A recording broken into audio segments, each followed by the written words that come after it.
Alors, qu'est-ce que le category management? Donc, peut-être que vous allez entendre cette notion-là pendant vos cours. Et même moi, là où j'ai vraiment commencé à en entendre parler, bon, c'est niveau BTS et après au niveau de ma licence. Alors, le category management, c'est quoi? C'est l'art de regrouper les produits en fonction d'une logique d'achat du client. Vous avez dû sûrement vous en rendre compte, mais dans les supermarchés ou même dans une autre grande surface, pas forcément alimentaire, les produits sont mis d'une certaine logique et ils sont regroupés par famille de produits. Donc ça, c'est le category management, c'est comment est-ce qu'on va regrouper ces produits au sein du magasin. Alors il y a plusieurs enjeux par rapport à ça. Pourquoi est-ce qu'on fait ça? Déjà, c'est pour développer le chiffre d'affaires.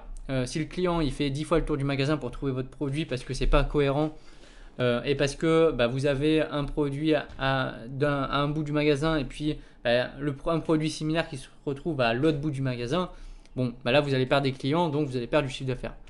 Donc le but c'est de développer le chiffre d'affaires, c'est de réaliser des ventes additionnelles, puisque le category management c'est l'optimisation un peu d'espace, c'est des familles.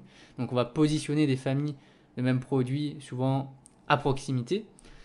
C'est orienter le parcours client, parce que souvent vous avez un parcours client qui est orienté, c'est-à-dire que le client il va rentrer par l'accueil et puis naturellement il va faire une boucle où vous allez le guider au sein du magasin et regrouper les mêmes types de besoins au même endroit pour faciliter ses achats.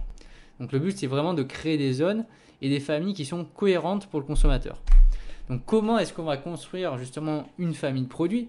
Déjà, la première étape, ça va être analyser les motivations et les besoins d'achat du consommateur, puisque une fois que vous aurez analysé qu'est-ce que le client il veut et quels sont ses freins d'achat et quelles sont ses motivations d'achat, là vous pourrez déjà construire des familles de produits et regrouper des produits similaires au même endroit. Ensuite, c'est une fois que vous avez compris justement qu'est-ce que le consommateur il veut, donc il faut proposer l'offre adaptée et donc regrouper au même endroit les produits similaires. On va mettre aussi des produits substituables qui sont juste à côté. Alors par exemple, dans une enseigne de bricolage, vous allez avoir un endroit où vous allez mettre par exemple du parquet pour le sol, puis pas très loin, vous allez mettre aussi du carrelage par exemple, donc pour créer un univers sol.